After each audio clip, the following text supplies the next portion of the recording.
হাতে বাই ধরিয়াও বলিয়া যাই বাবা মাওলা পাকের হুকুম মানিয়া রাসূলের তরিকা মতন চলিয়া তারপর মাওলার কবরে রওনা করিও।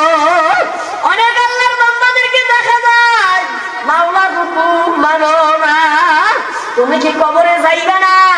ফজরের আযান শোনার পরে তুমি আল্লাহ পাকের বান্দা আল্লাহর হাবিবের উম্মত হইয়া কেমনে কম্বল মুড়ি দিয়া লাকুড়া দিয়া ঘুমাও? মাওলার দুয়ারে কিন্তু হাজিরা দিতে অনেকের মনে চায় না। এমন আরামে ঘুমাও, এমন সুন্দর বিছানায় ঘুমাও।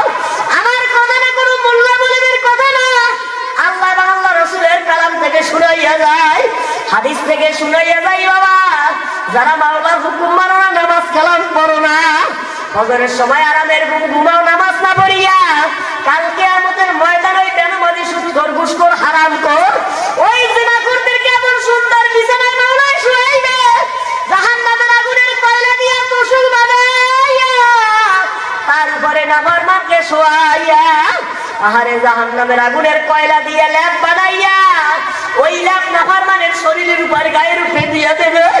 ওই ল্যাপটা যে কত কোটি কোটি